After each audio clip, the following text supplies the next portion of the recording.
So Representative Jasmine Crockett goes after the Attorney General Pam Bondi for so-called threats on her Fox News appearance. You guys have got to check out how deranged this woman is.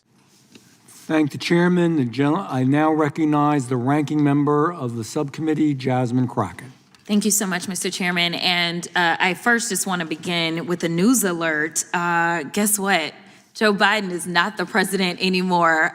So maybe we can move on. Maybe we can move into the present, because it seems like we are living in the past. And listen, these are not the good old days, you know, like you used to sit around and your grandparents would talk to you about what used to happen. What we need to be talking about is how we are going to legislate, because I think that some of my colleagues have confused what our jobs are. And I get that we're sitting in judiciary. And so it may seem as if we are here to be litigators, but we are here to be legislators, which means that we are supposed to be writing laws, not trying to have our own trials and determine whether or not something is true or not, or whatever the case is, or who should be sued, who shouldn't be sued. All I know is that a great American hero, a good senator out of New Jersey, said something to the effect yesterday as he was shattering the record for holding the floor, a record that had been held by another racist in this country. As he shattered that, he said something about the fact that this should not be about left versus right. It should be about right versus wrong. And I am going to tell you that I want us to focus on right versus wrong. The reason that we are struggling right now in this country as it relates to people not trusting agencies, honestly, a lot of it is because of elected leaders. Let me tell you, one of the things that the chairman and I actually agree upon, we don't agree on a lot, is that we both know that there has been a sharp incline as it relates to threats upon our lives. Regardless of what side of the aisle you sit on, we both know and agree that as sitting members of Congress, we both are enduring more death threats than anybody should in this country. And I believe that it is because of the divisive rhetoric, and it is because of the selective enforcement of things. And so when we have, and I'm gonna be clear, because I had remarks and I'm going a whole other way. To have the sitting attorney general go on, and I'm gonna call it faux news. I know some of y'all love it, but it's fake to me. To have her go on Fox News and to then decide that she wanted to send a threat to me, it was wrong. Because here it is, she is the highest law enforcement agent in this country, and people are watching and they are consuming this information, and they are believing that simply because I decided that I wanted to exercise my right to free speech, which I am not abridged from doing, that she then wanted to then politicize something that should not be politicized. I don't like Elon Musk. I'm gonna say it 50,000 times. I don't like him. I don't like that he going out there and he firing people. I think that he's a crook, because somehow the rest of us can't sit around and get whatever federal contracts we want. The rest of us can't sit around and get law enforcement and get them somehow ordained as federal law enforcement to protect him. The rest of us can't get our dealerships protected by the federal government. That is somebody that is operating above the law. For whatever reason, just because he has a lot of money, more money than everybody else. And yes, I am happy to see that on my birthday, which is what I said, there were peaceful protests around this world against him, because he is a problem.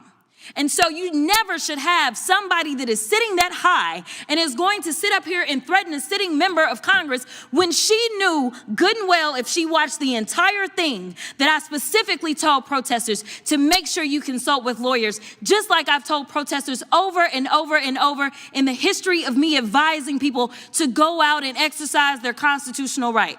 The fact that there are other sitting members that have received letters of threat from this new DOJ tells me that they are about retribution and they are not about following the law.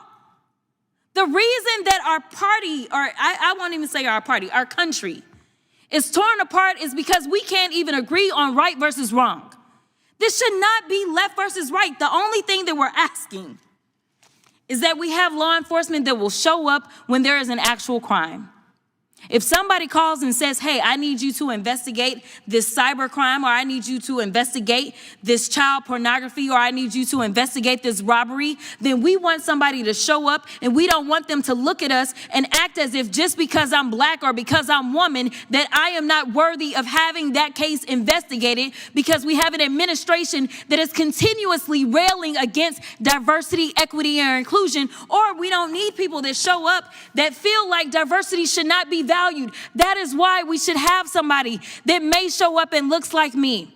The final thing that I'll say, because you've been gracious, is this. When I first became a public defender, I had no criminal defense experience. And I walked in and I told my boss, Charlie, I said, listen, you should hire me. He said, why? I said, because I'm black. Charlie looked at me like I was crazy. And I said, let me tell you something. When I walk in, I'm going to walk in with a level of rapport and understanding that maybe some of my other colleagues will not.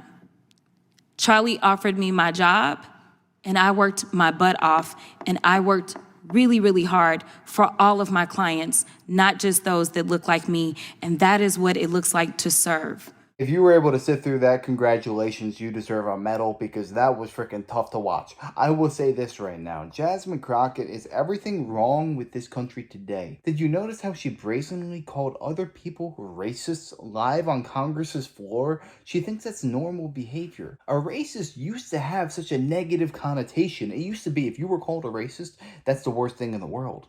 But they have just used it so brazenly and openly and without actual meaning behind the word that it has lost almost all value. She's absolutely spewing nonsense. And her boss said to her, why should I hire you? And she goes, because I'm black? That tells you everything that was wrong in this country under Joe Biden. DEI hire. She basically admitted, yeah, I'm a DEI hire and I was only hired because of that. If you want to actually live in a colorblind society and stop calling other people racist, you could have changed that sentence from, you should hire me because I'm black, to, you should hire me because I will work tirelessly to make sure I fulfill all the duties of this job and there's not a person on earth who will work harder than me. That is the person that I will hire. If I was hiring and somebody said, oh yeah, you should hire me because I'm black and I understand other people, I'd be like, get out of my office. I don't want to talk to you. That is such a racist rhetoric. If you're running a company, you should only care about profits, bottom line, and meeting the quota as best you can. The color of somebody's skin should not play any impact in the hiring process. And I find it so funny that she was attacking Elon Musk, and he's only successful because he gets all these governmental grants. You can give Jasmine Crockett $1 trillion. She could be 4 times richer than the richest man on earth.